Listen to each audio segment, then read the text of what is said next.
Hello दोस्तों, स्वागत है आपका हमारे यूट्यूब चैनल पर। आज हम आपको डी फार्म सेकेंड ईयर का सब्जेक्ट हॉस्पिटल फार्मेसी जिसका चैप्टर नंबर 3 पढ़ाएंगे।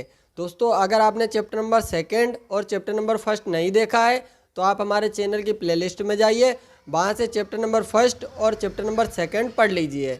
दोस्तों, इस चैप्टर में हम 3rd चैप्टर के बारे में बात करेंगे, supply chain and inventory control. इस चैप्टर को हम बहुत अच्छे से कवर करेंगे। दोस्तों, अगर वीडियो अच्छी लगे तो वीडियो को लाइक कर देना और हमारे चैनल को भी सब्सक्राइब करके ज़्यादा से ज़्यादा अपने दोस्तों के पास शेयर कर देना, अपने कॉलेज ग्रुप में वीडियो को शेयर कर देना। अगर आपको मेरे व्हाट्सएप ग्रुप से ऐड होना है तो डिस्क्रिप्शन बॉक्स में लिंक दी गई है, वहाँ से आप क्लिक करके ऐड हो सकते हैं।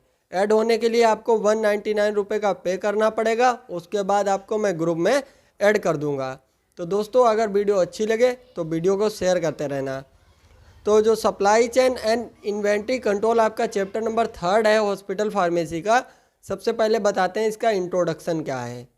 देखिए, इंट्रोडक्शन है किसी भी ऑर्गेनाइजेशन के द्वारा, कोई भी ऑर्गेनाइजेशन जैसे हो गई, कोई भी फार्मेसी हो गई, कोई भी हॉस्पिटल हो गया, या कोई भी किसी प्रकार की ऑर्गेनाइजेशन हो गई, यानी किसी भी ऑर्गेनाइजेशन के द्वारा कंज्यूमर को, कंज्यूमर क्या होता है, जो कस्टमर होता है उसी को कंज्यूमर भी कहा जाता है।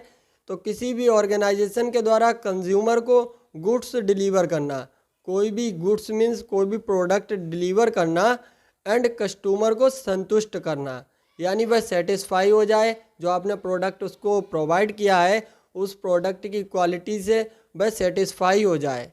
एंड ऑर्गेनाइजेशन में ड्रग रिसीव करना, यानी जब आप फार्मेसी चला रहे होंगे या हॉस्पिटल चला रहे हैं तो वहाँ पर जब ड्रग की कमी हो जाती है तो ऑर्गेनाइजेशन के अंदर ड्रग को रिसीव करना, यह सारी प्रोसेस जितनी होती है इसको सप्लाई चेन कहा जाता है। यानी आपको समझना है कि जो पेशेंट होते हैं उनको जो ड्रग प्रोवाइड की जाती है, और उसके बाद जब ड्रग फार्मेसी के अंदर नहीं रह जाती है, यानी कोई भी ड्रग की यानी कमी हो जाती है, तब उस फार्मेसी के अंदर ड्रग को मंगाया जाता है। ये जितनी प्रोसेस होती है इसको कहा जाता है सप्लाई चेन। फिर इसमें कुछ स्टेप दिए गए हैं जिसके द्वारा मैनेज किया जाता है मेडिसिन सप्लाई को। किस प्रकार से मेडिसिन सप्लाई को मैनेज किया जाता है।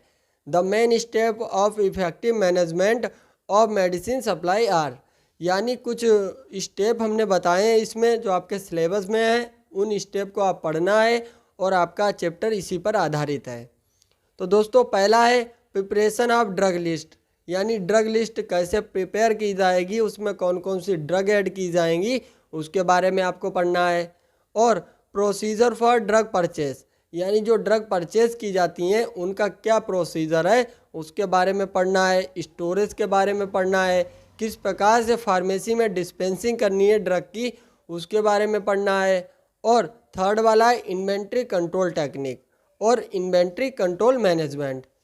इन्वेंट्री कंट्रोल मैनेजमेंट क्या है, यानी जो भी आपने गुड्स यानी कोई भी प्रोडक्ट अपनी फार्मेसी के अंदर रखा है तो उसकी देखभाल किस प्रकार से की जाए, उसकी स्टोरेज किस प्रकार से की जाए, तो यह सब आपका आता है इन्वेंट्री कंट्रोल मैनेजमेंट के अंदर।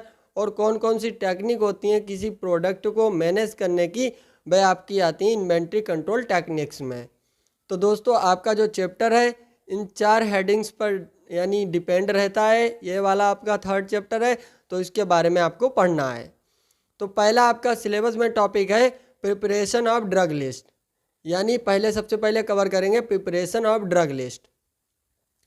तो ड्रग की लिस्ट को तैयार करके मेडिसिन इरोर के चांस को कम किया जा सकता है। दोस्तों, अगर आप ड्रग की लिस्ट को तैयार नहीं करते हैं, अगर फार्मेसी में आप वर्क कर रहे हैं और ड्रग की लिस्ट को तैयार नहीं करते हैं, तो जिससे आप भूल सकते हैं कि कौन सी ड्रग हमको मंगानी है कौन सी नहीं मंगानी है। अगर आप ड्रग की लिस्ट को तैयार कर लेंगे तो जिससे जितनी भी ड्रग होंगी उसमें आप नोट कर लेंगे, जिससे जो भी ड्रग की इरोर चांसेस होते हैं उसको कम किया जा सकता है ड्रग की लिस्ट को तैयार करके।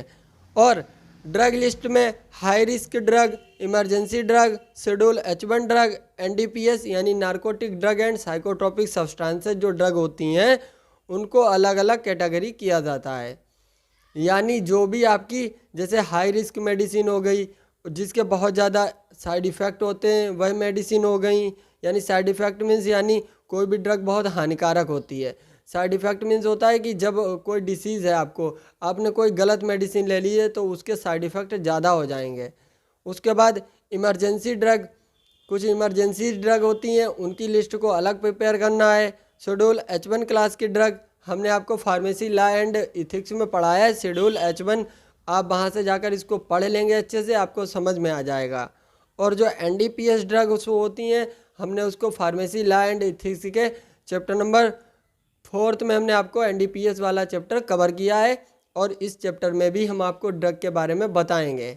तो दोस्तों जो ड्रग आपकी इसमें नोट की गई हैं जिस प्रकार से आपके सिलेबस में है, high risk drug, emergency drug, schedule H1 drug, NDPS drug, इन ड्रग को आप ड्रग लिस्ट तैयार करेंगे तो किस प्रकार से इनको मैनेज करेंगे इसके बारे में इसमें बात की गई है। तो सबसे पहले क्या था आपकी हाई रिस्क मेडिकेशन। तो हाई रिस्क मेडिकेशन क्या होती हैं, यानी यदि पेशेंट इन ड्रग का मिसयूज़ कर लेते हैं, यानी इनका ज़्यादा मात्रा में इनका यूज़ कर लेते हैं तो इन ड्रग का बहुत ख़तरनाक इफ़ेक्ट होता है, यानी इससे पर्सन की जो है डेथ भी हो सकती है, बहुत ज़्यादा खतरनाक इसका इफ़ेक्ट होता है। और जो आपकी हाई रिस्क मेडिकेशन होती हैं इनके एग्जांपल क्या हैं, जैसे एड्रेनालिन 1 mg पर ml इंजेक्शन जो होता है ये आपका हाई रिस्क मेडिकेशन में आता है। कोबरा एंटीवेनम इंजेक्शन, डेक्स्ट्रोज 30% जो इंजेक्शन होता है वह आपका हाई रिस्क मेडिकेशन में आता है। और digoxin 2 ml injection, dobutamine 20 ml injection, और आपका आता है डोपामाइन 200 mg इंजेक्शन जो होता है यह भी आपका हाई रिस्क मेडिकेशन में आता है।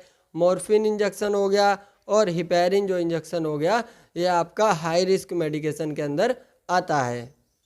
उसके बाद टॉपिक है इमरजेंसी ड्रग। सबको पता ही होगा इमरजेंसी मीन्स क्या होता है, यानी किसी को तुरंत ज़रूरत होती किसी ड्रग की, वह आपकी इमरजेंसी ड्रग होती हैं, जिससे पर्सन की जान बच सकती है, वह इमरजेंसी ड्रग होती हैं।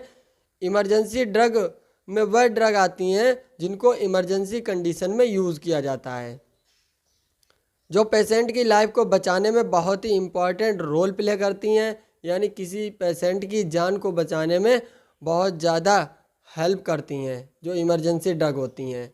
और इमरजेंसी ड्रग के कुछ एग्जांपल हमने लिखे हैं, जैसे एड्रेनालिन इंजेक्शन जो लिडोकेन का इंजेक्शन आता है, और एडिनोसिन डेरिफाइलिन जो इंजेक्शन आता है, और डाइक्लोफेनेक जो दर्द वाला इंजेक्शन होता है वह आपका इमरजेंसी ड्रग के अंदर आता है। इंजेक्शन जो एविल का होता है, एविल का इंजेक्शन, डाइजीपाम, लेजिक्स, एमिनोफाइलिन जो इंजेक्शन होता है, यह आपके हमने एग्जांपल इमरजेंसी ड्रग के अंदर लिखे हैं।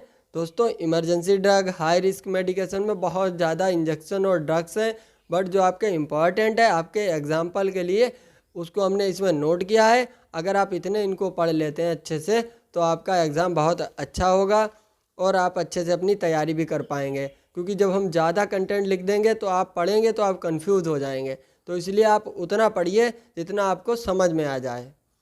फिर उसके बाद बात करते हैं शेड्यूल H1 ड्रग्स। यानी शेड्यूल H1 ड्रग्स कौन सी होती हैं, यानी यह वह ड्रग होती हैं जो CNS को शांत करने के लिए यूज़ की जाती हैं। जो H1 ड्रग होती हैं यह CNS को शांत करने के लिए यूज़ की जाती हैं। इन ड्रग का यूज़ करने से इन ड्रग की हैबिट बन जाती है। जो शेड्यूल H1 क्लास की ड्रग होती हैं इनको अगर आप ज़्यादा दिनों तक यूज़ करते रहेंगे तो इनकी आपको हैबिट बन जाएगी। और जो फार्मासिस्ट होता है उसको बिना प्रिस्क्रिप्शन के शेड्यूल जो H1 की ड्रग्स होती हैं उनको डिस्पेंस नहीं करना चाहिए। इनके एग्जांपल क्या हैं, जैसे अल्प्राजोलम हो गया, सेफीपीम हो गया, और जैसे कैप्रियोमाइसिन हो गया, और इसमें रिफाम्पिसिन ड्रग लिखी है हमने, ट्रामाडोल, डाइजीपाम और साइक्लोसेरिन ड्रग लिखी है इसमें हमने, जोल्पिडेम और जो मिडाजोलम ड्रग है। तो दोस्तों इतनी हमने शेड्यूल H1 के अंदर ड्रग्स लिखी हैं। और उसके बाद आपका टॉपिक है NDPS, जो आपकी प्रिपरेशन ऑफ ड्रग लिस्ट का टॉपिक है NDPS, जिसकी फुल फॉर्म होती है narcotic drug and psychotropic substances. जो NDPS ड्रग होती हैं इनके एग्जांपल हैं जैसे अल्प्राजोलम, वार्बिटल, डाइजीपाम, कीटाजोलम ड्रग आ जाती है, और इसमें लोप्राजोलम हमने लिखा है, नाइट्राजीपाम, फिनोवार्बिटल, सीकोवार्बिटन, ये आपकी NDPS ड्रग लिस्ट के अंदर आती हैं। और कुछ होती हैं रिजर्व्ड एंटीबायोटिक्स, रिजर्व्ड एंटीबायोटिक कौन कौन सी होती हैं? कुछ एंटीबायोटिक ऐसी होती हैं जिनका रिजर्व करके रखा जाता है, यानी कुछ एंटीबायोटिक कभी जब ज़रूरत पड़ती है तो उनको तब दिया जाता है, उनको पहले से एडवांस में रिजर्व करके रखा जाता है, जिनका यूज़ कभी भी हुआ नहीं होता है, यानी उनका यूज़ कभी नहीं हुआ होता, उनको किसी इमरजेंसी कंडीशन रिजर्व करके रखा जाता है। इसमें एग्जांपल है एजिट्रोनाम, और जो इसमें कैरोमोनाम है ड्रग, और इसमें डेप्टोमाइसिन हो गया, टेलाबेनिसिन हो गया आपकी ड्रग, जो आपकी एंटीबायोटिक के अंदर आती है, जो रिजर्व्ड एंटीबायोटिक के अंदर आती है। तो दोस्तों इसमें आपने इतने टॉपिक को पढ़ा जो आपका सिलेबस है। सिलेबस के अंदर जो आपकी प्रिपरेशन ऑफ ड्रग लिस्ट है, इसमें आपका टॉपिक था प्रिपरेशन ऑफ ड्रग लिस्ट में high risk drug, emergency drug को आपको पढ़ना था, शेड्यूल H1 ड्रग को पढ़ना था, NDPS ड्रग को पढ़ना था, और जो रिजर्व्ड एंटीबायोटिक होती हैं उन ड्रग के बारे में आपको प्रिपरेशन ऑफ ड्रग लिस्ट में पढ़ना था। तो दोस्तों आपका इतना टॉपिक हमने इस वीडियो के अंदर कवर किया है, और नेक्स्ट वीडियो में आपका जो अदर टॉपिक्स होंगे जैसे प्रोसीजर ऑफ ड्रग परचेस, तो दोस्तों उस टॉपिक के बारे में बात करेंगे और अच्छे से आपको समझाएंगे। तो दोस्तों अगर वीडियो अच्छी लगी हो तो वीडियो को लाइक कर देना, और हमारे चैनल को सब्सक्राइब करके ज़्यादा से ज़्यादा अपने दोस्तों को शेयर कर देना। और दोस्तों अगर आपको मेरे व्हाट्सएप ग्रुप से ऐड होना है तो डिस्क्रिप्शन बॉक्स में लिंक दी गई है, वहाँ से आप ज्वाइन हो जाइए। धन्यवाद दोस्तों।